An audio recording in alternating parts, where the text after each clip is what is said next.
This is where Kilroy started. We're at MEADOWLAKE Airport out in FALCON, Colorado, and I had a small hangar, and after a couple of years of doing that small hangar, we moved to a little bit bigger hangar, porta potty, and a beautiful view. We had Pikes Peak out there. I did have heat, no air conditioning. Glad to be in our place with indoor plumbing now. When we moved into our new facility, I was most excited about indoor plumbing. So, pretty neat place though. Got a lot of good memories here. This is where it all started. The whole wall opens up. So this whole thing actually rises up in the air. So the entire unit would be open here. And we'd actually bring anvils out into the area out in here just to give ourselves a little more room. I'd have up to 16 people out here doing blacksmithing. And then we moved right next door here. About the easiest move I've ever had. And a little bit bigger door, a little bit bigger unit. It actually goes out to the back, so we had a back door as well. And my backdrop was a theater set that we had built. So we do theater set design at Kilroy's too. And I had this 46-foot wide, 13-foot tall barn interior that we built on location here for Academy of Community Theater in town. And that was set up as our backdrop, so it was pretty cool. It looked awesome. So my youngest kids, actually they were just born, my twins, Bethany and Shannon, and so they were pretty young yet when this all started. My other two kids, my 22-year-old daughter and 18-year-old son now, obviously they were a lot younger, but they'd come out to the shop with me and hang out there. So it was a family endeavor from the beginning. And some of the things that they would do, they'd be involved in classes, because I would try to pick up neighborhood kids and just invite them out to the shop. And again, we didn't have like full registrations or anything like that. Blacksmithing was completely foreign to folks. And so trying to convince parents to let their kids come out to try some blacksmithing was an interesting thing. Some odd conversations there. Some things that we would do out here, we would do tomahawk throwing. So we would actually forge tomahawks, and I'd have a stand that we made out here that we'd throw tomahawks. We had made grappling hooks, and we took it over to this scrap heap over here. And we'd tie off on a rope and then pitch it in there and try to catch something and pull it out of there. So it was grappling hook fishing, I guess you could say, into the metal bin. And then we did archery. We made bows and arrows, PVC bows and arrows. And we did that out here. We made hovercrafts, working hovercrafts. And just amazing fun. A lot of good memories out here.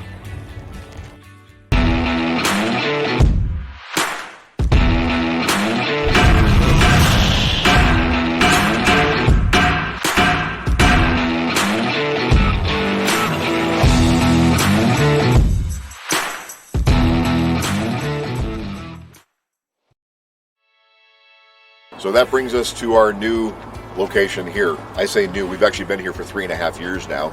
I mentioned the porta potties. We no longer have porta potties here. I actually have 2 bathrooms in this facility and 5,000 square feet. Behind us over there, we've got another 4,000 square feet. And then next to us on Monday, I'm actually talking about buying that building. That's 5,000 square feet. So that's going to be our campus, the Kilroy's campus.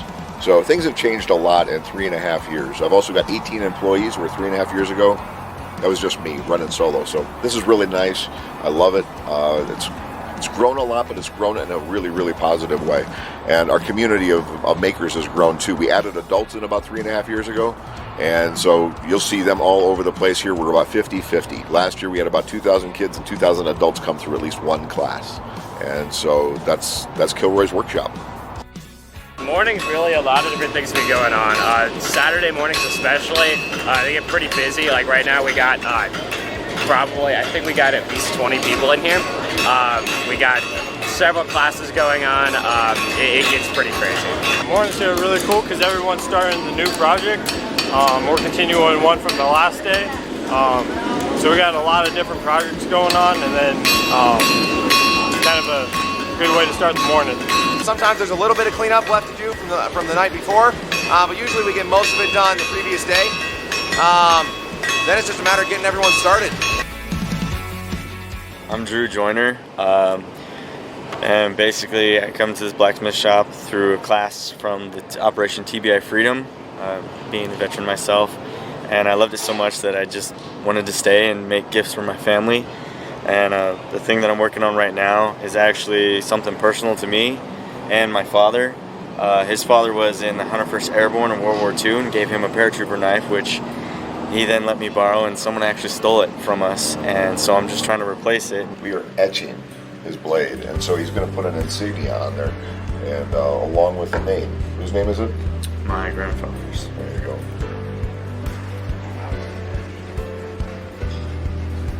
All right, man. Moment of truth. All right, let's do it. I think he's gonna love it. I know he's gonna tear up. I'm gonna tear up because my grandfather was 101st Airborne, and when I was deployed, I was with 101st Airborne. So it really means a lot to me and my father, because you know that's all we have left anymore. We don't have very much stuff of my grandfather's left anymore, and I feel like this is gonna represent him as much as possible.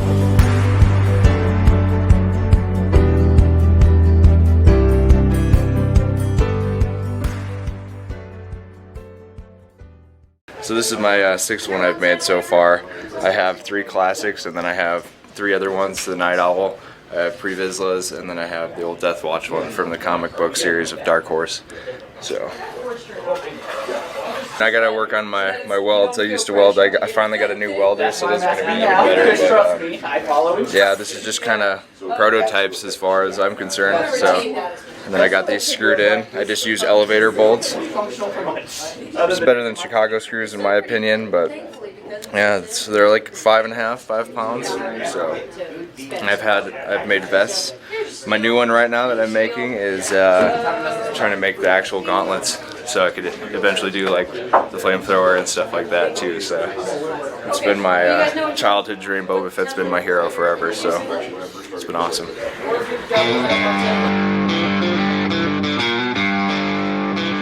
So a hammer-in is kind of like a big party with forges turned on. So we get to hit metal and share tips and tricks and all that kind of stuff. So it's an informative party, I guess you could say. One where really just anything goes as far as what you want to make. Having a sandwich, gosh. Yes.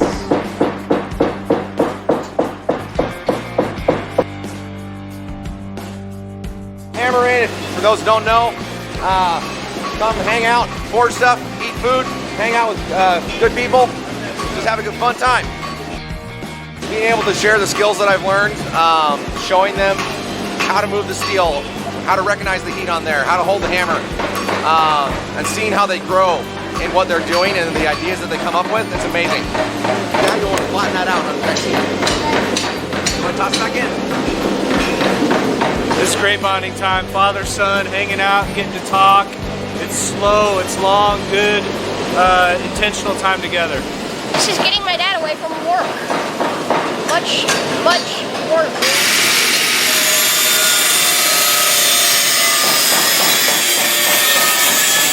My name is Christian Ray from Ronin Blades LLC. I'm an apprentice smith with the APS on my way to journeyman bladesmith with the APS. I found this place a few years ago before I moved back here from California. I didn't think much of it until I realized they do APS classes. I'm like, there's a lot of Forge and Fire people that go through here, a lot of master smiths. I gotta know these guys. Got this nice and done here.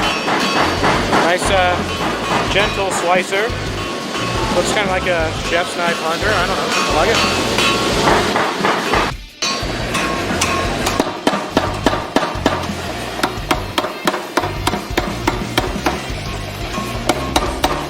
My name's Moreno, and I'm working on a Damascus dagger right now, historical recreation of some ancient Persian daggers I've been referencing.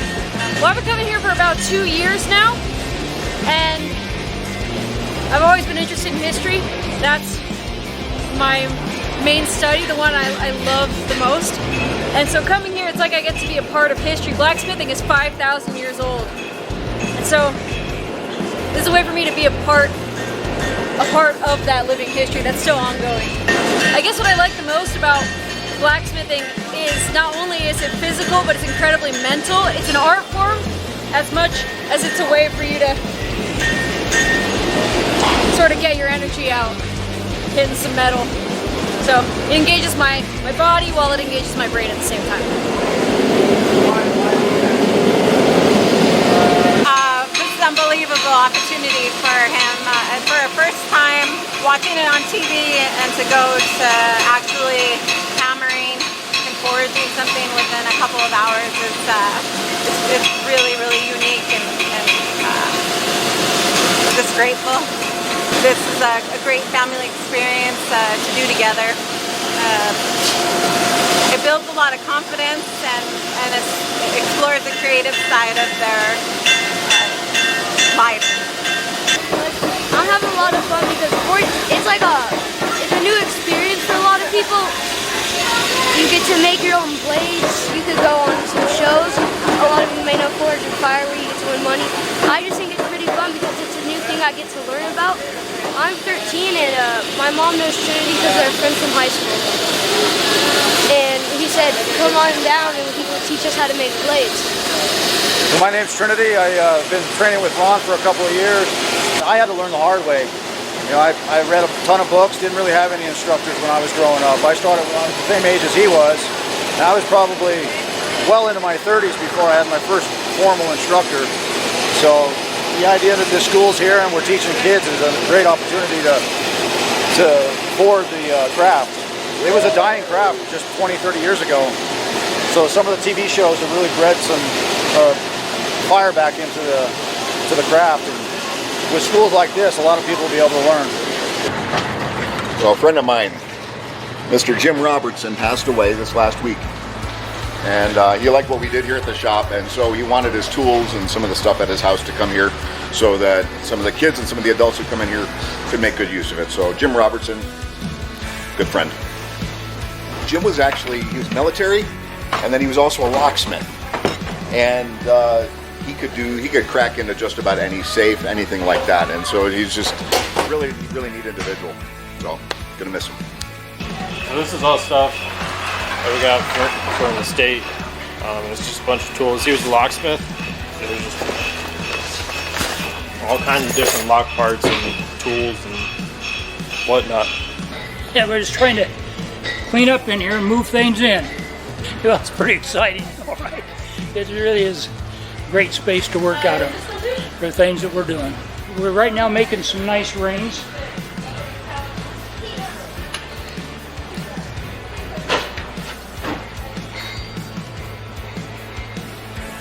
And these coming out pretty good. And we're doing some copper bracelets. And we're doing some glass jewelry as well.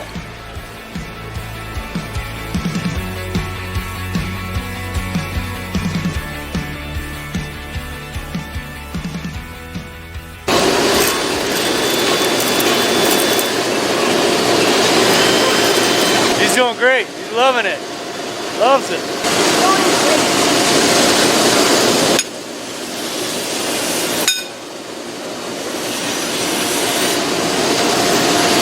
It's used for flattening things.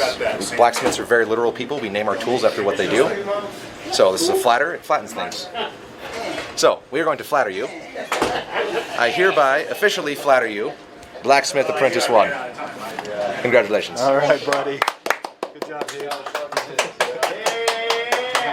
I made this today. What do you think of Kilroy's? I want to come back. You want to come back? Cool. We'll bring him back for sure. For sure. Nice. All right. All right, nice job, guys. Yep. People call forging a dead thing, and it's not at all. It's just underground. And so it's really been this thing that has been going with the American Bladesmith Society and Abana organizations like that. Kilroy's comes along, and we've got a different way of doing some of those things. We're the only school in the country, to my knowledge, that actually trains ages 9 and up. And so to be able to share that type of maker skill and that type of camaraderie and that type of project building has been a lot of fun. We've seen students grow up in it, go off to college to study it. We've seen people go into the trades and start businesses with it. And we've seen families actually bond over it. And that's been the number one thing for me, is just seeing that social connection and the community built around this seemingly dead art form that's not. My name is Rebecca GETSFRID. I'm a amateur bladesmith. I've been doing this for about 2 months now. Started here at KILROY'S WORKSHOP. And I'm working on building my first sword, kind of a naval cutlass based off of an old French design from the 1700s. I found it out, like I'm sure a lot of people who come here watched Forged in Fire on TV. It was like, I can do that. started Googling around for blacksmithing classes and decided to make the 80-mile drive from Denver down to here, and that was probably a mistake because now I make that drive way too often. Love it a lot. It's a great hobby. It's a nice creative outlet. I've always loved making things. Getting to make things with metal is a whole new beast. In my work life, my job is solving problems. I'm a project manager. So again, to bring those to a creative outlet where I get to, you know, the metal's bending this way, how do I get it to bend this way? I want to heat treat this perfectly. How do I get the edge I want to do the cutting I want? It's just a lot of fun puzzles to solve. So I run Rhino in Raven's Forge, and this is my sword because I'm the Rhino. So 680 layer Damascus. The two outside bars are counter twisted, and then the center bar is on edge so you see the grain. And then obviously the guard is 2 rhinos, cast bronze, and then just a simple Damascus pommel to offset it. It balances at about 2-ish, 3 inches in, and it weighs 8.5 pounds. For me, this just is a representation of, I've been blacksmithing for 10 years, and so this is kind of, I don't know, it's something that allows me to draw people in and share the craft with other people. You know, super proud of it because there's probably about 200 hours in this. A lot of hard work, but you know, from a lot of sweat and pain, you get something that's pretty beautiful. So.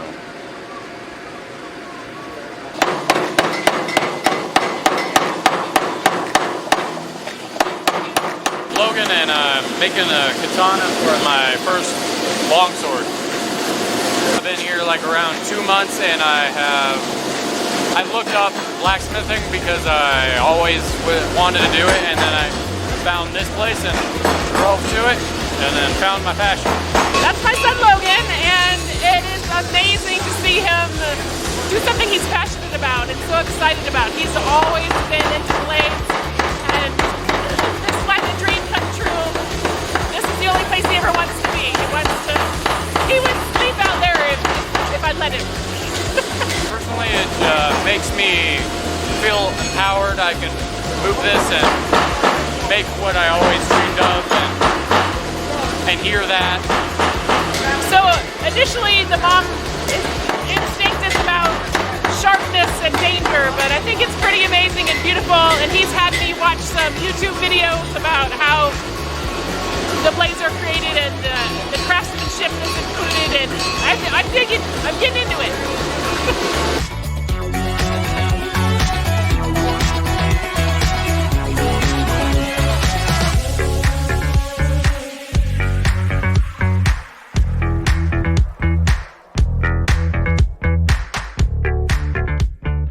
Jesse Hoffman is like the greatest chef of all time, and I'm looking forward to tasting these nachos. So we've got a viewing party tonight, Forged in Fire viewing party. We have lots of connections to the show. I was on it, a number of people from the shop have been on it, and then this. You can go anywhere in Forge. Oh man. But not some nachos like this. That's done. Right there. Right there. Forge and nachos, that's my show. Jesse. How you doing, buddy? Nacho Smith, yes sir. Yeah. Good people here. There she goes.